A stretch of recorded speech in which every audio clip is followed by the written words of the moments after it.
the information you've all been waiting for. What happened to me as a result of eating 10,000 calories. Okay, good morning. Today is February 26th. It is the day after I did the 10K challenge. I'm on my way right now to do my whole body composition all over again. I'm currently fasted, which is very unfortunate because the day after the 10K, I'm really thirsty from not really drinking a ton of water during the challenge, just so I didn't get too full.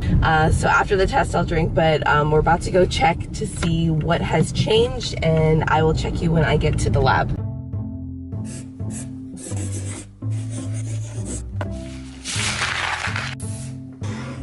As I said in the 10K challenge, this was part of an overfeeding study, so we're gonna go over the study design. And the study consisted of 5 days. Day 3, which was the day I actually did the 10K, and day 3 happened to also be strategically planned on my birthday. I had the 2 days leading up to the 10K, and the 2 days afterwards, I had consistent macros, and I try to keep my training as consistent as possible. The day right before the 10K challenge, I had the following parameters measured: my body fat percentage, my total body water, including intracellular water and extracellular water, my fasting blood glucose, and my resting metabolic rate. And then I had the same exact measurements read the following morning at 7 a.m. fasted, and then 48 hours after that. And I want to go over with you what my results are. Okay, so morning of the challenge. I showed you all those numbers in the 10K, but just to recap, I was 123.6 pounds. My percent body fat was 14.3. My fat mass was 17.6 pounds. My fasting blood glucose was 79 milligrams per deciliter. Total water in my body was 36.4 liters. 21.7 of those liters was intracellular, and about 14.7 liters were extracellular. And my RMR was 1,300 calories per day. All right, the day after the 10K, my knees and my ankles hurt really bad. At the end of the night last night, I was 10 pounds heavier. This morning, I was 7 pounds up from my morning weight the day before. When you have like bad edema, like after shows, like this here bump isn't visible because it's all like water, but it probably is still just that. You can see, look at my, I don't know, you can evaluate my body right now. You know how different. Tread carefully with this one. Yeah. Sorry, I'm like sick. 129 on here? Yeah. That makes sense. That's pretty freaking good for the day after the post 10K. Really? Yeah. Yeah, and just your physique, I mean. Is there a potato on that? An option? That is that potato. Oh, and another thing to note is your skin is boiling hot. Oh yes, I'm like. It was last night. Like I was like, it was like a fever. Substantial about it. You feel warm. Is that I'm usually freezing. Like even my skin to the touch is usually very cold. I was 129 pounds the day after, 6 pounds up. So my percent body fat, because of the weight gain, was only 15%, but my fat mass was 19.4 pounds. Went up 2 pounds. So just in fat, I gained 2 pounds. You're 15% body fat now. Your fat mass increased around like 2 pounds, and then your lean body mass increased around 4 pounds. 4 pounds of lean. Which is probably That water. Yeah, oh yeah. I feel like I can feel the water. Two pounds of fat is about in line with what I predicted in my video. Shout out my video. I feel like I need to like move. Okay, do you want to go to the other Is that how you do it? I can warm up. Is that really 26.5? Half an inch. Fasting blood glucose went way up, even though I had slept all night and woke up and did this fasted, all the way up from 79 to 112. That's pre-diabetic. That's high. Oh. What was it before? 78 or 79. I didn't think it would change that much. Damn. All that ice cream. I figured since you're still fasting overnight, it wouldn't go up that much. Okay. Total water went from 36.4 liters to 38.5 liters. I had an extra 2 liters in my body. That's a lot of water. So 2 liters in this body. That's a lot. Now I'm doing total body water. Also tell me where the water is, whether it's intracellular, extracellular, overall weight. Okay, so that was the reason why. Is The verdict. Wait. you're up 2 liters. 2 liters. Yeah, a That's lot. 4 of those in this.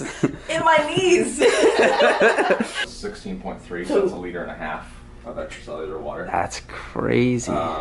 The other interesting part was only about a half a liter of those 2 liters of extra were intracellular. Over 1.5 liters was added extracellular water. And my RMR, so this is also very interesting. My RMR, the day before was, like I said, 1,300, went up to 2,100. Do that again.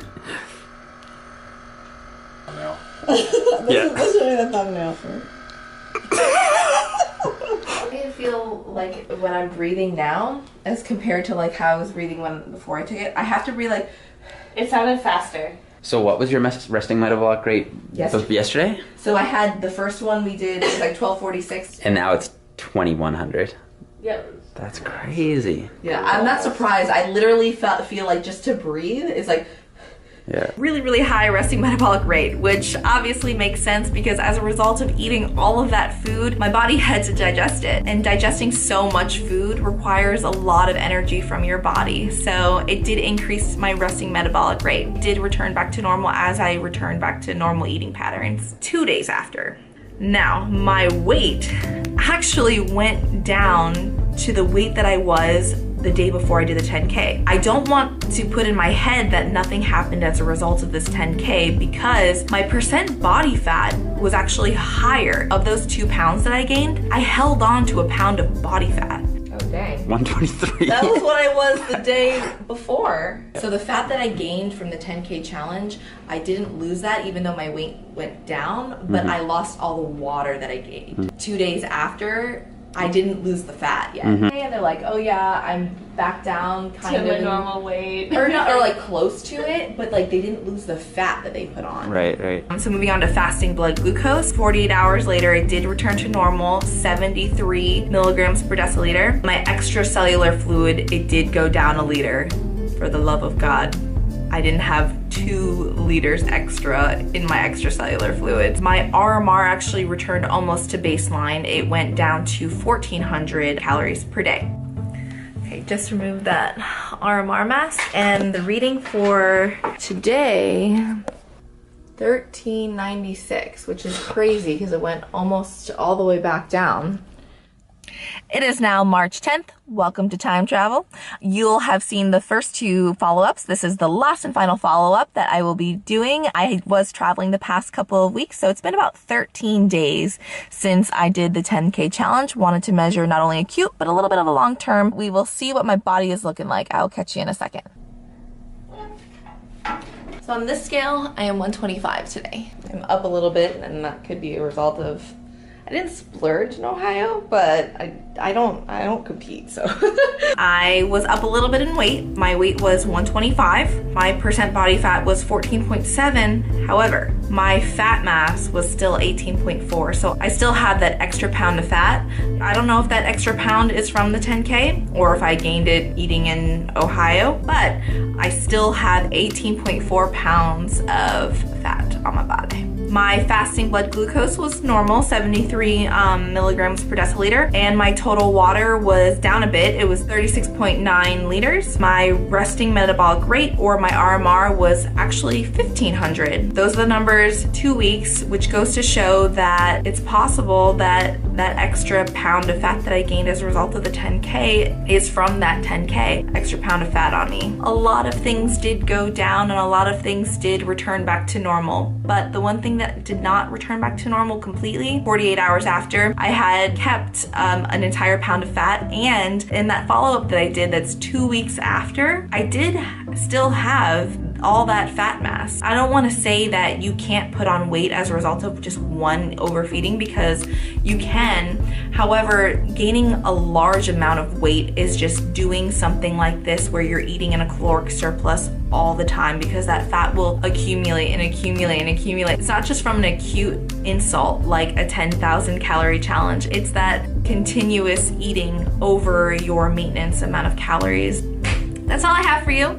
I really hope that you enjoyed this video. I hope you enjoyed all of the information. I would love to do more food challenges. It was so fun. I had such a blast doing it. So if you guys would like to see more food challenges from me, give this video a thumbs up. Subscribe if you haven't subscribed already. Until next time, bye.